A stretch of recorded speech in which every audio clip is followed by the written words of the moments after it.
The Saharan Pacific Amazonian Arctic rain jungle is a paradise of flora and fauna. Of these are the Cuban climbing tree trout, the Greek air carrot bomber, the murderous jungle lizard wizard, and Katy Perry. A special organism springs from her larynx, a sound wave, Ereus wormius, a vile parasite of this otherwise perfect paradise. The sound wave skillfully traverses to the warm jungle air at 350 meters per second. Its target, the human's eardrum. A daring pursuit.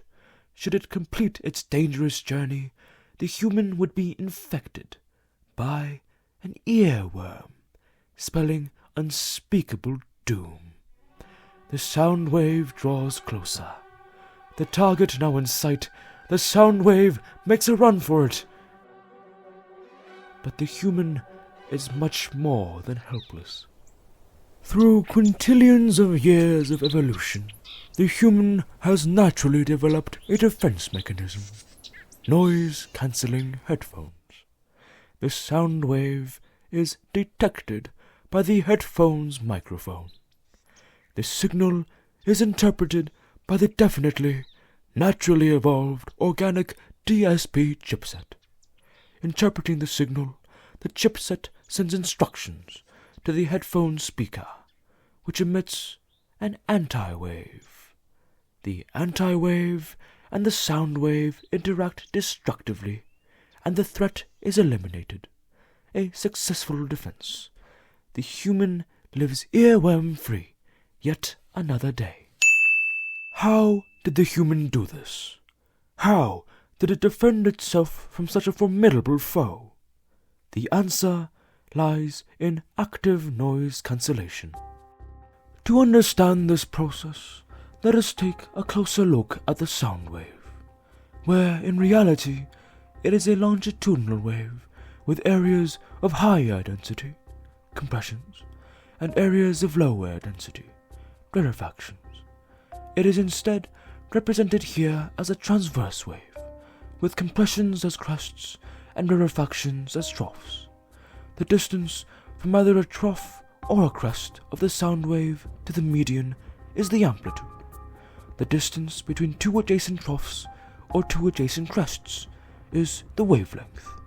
The number of crests or troughs that pass a given point each second is the frequency. As the sound wave moves in, the human headphone's active noise cancellation response is triggered.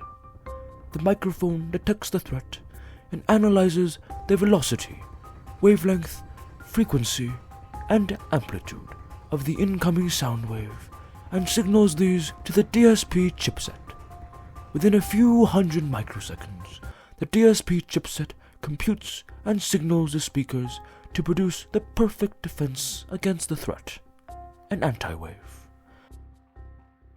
This anti-wave has perfectly identical properties to that of the oncoming sound wave, with one key difference. For each crest of the sound wave, the anti-wave has a trough, and for each trough, the anti-wave has a crest. As each trough encounters its corresponding crest, and each crest meets its trough, the waves combine and destructively interfere, resulting in total noise cancellation. This spells the end for the Ereus wormius, and salvation for the human.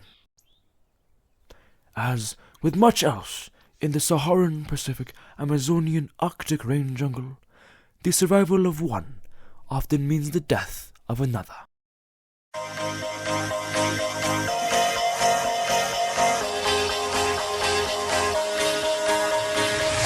Do you ever feel like a plastic bag drifting through the wind, wanting to start again? Do you ever feel so paper thin, like a house of cards, one blow from caving in? Do you ever